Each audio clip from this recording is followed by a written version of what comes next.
For over 40 years, one woman shaped the fate of the most powerful empire on Earth. She was never crowned. She never sat on a throne. Her name rarely appears on official decrees. And yet, historians still argue about how many of Rome's rulers she may have helped remove, including, some whispered, her own husband. This is the story of Livia Drusilla, the woman Rome called empress, only after she was already dead. In 39 BC, a young noblewoman named Livia was pregnant with another man's child. When Rome's most powerful figure, Octavian, soon to be known as Augustus, the first emperor of Rome, decided he wanted her as his wife. Within days, her husband was pressured to divorce her. Livia married Octavian 6 days after giving birth.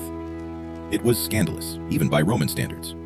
But this was not a romance. It was the beginning of one of the most quietly effective political partnerships in ancient history, and the start of a reputation that would follow Livia for 2,000 years. Rome had no official position for an emperor's wife. There was no empress. Augustus ruled as a citizen among citizens, at least on paper. But behind the household walls, Livia built something no law could give her: influence. She managed Augustus's household, hosted senators, advised on political appointments, and was consulted on matters of state that no other woman touched. Augustus reportedly kept notes before important meetings, reminders of exactly what to say to Livia, because her judgment mattered that much to him. Coins were minted with her image. Statues were raised in her honor across the provinces, an extraordinary gesture for a living Roman woman. Historians describe this as her genius. She never needed the throne because she had something more durable: access, trust, and time. Decades of it. Here is where the story turns dark.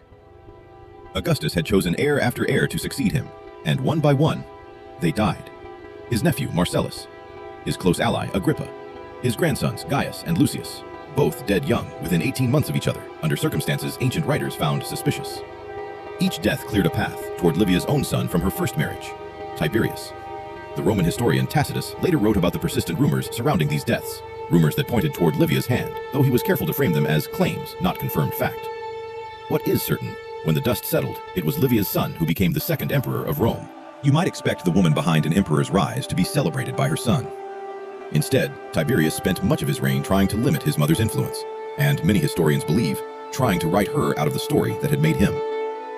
It was only after her death, decades later, under a different emperor entirely, that Rome finally granted her the title she'd effectively held her whole life: Diva Augusta, the Divine Augusta, an empress, officially, only in death. We'll likely never know how many of those convenient deaths were coincidence, and how many were calculation. But one thing is undeniable. In an empire that gave her no official power at all, she became one of the most influential figures in Roman history, using nothing but a seat at the table, and enough patience to outlast everyone who doubted her. If you want more forgotten stories the history books tried to bury, subscribe to Untold History. New episodes every week.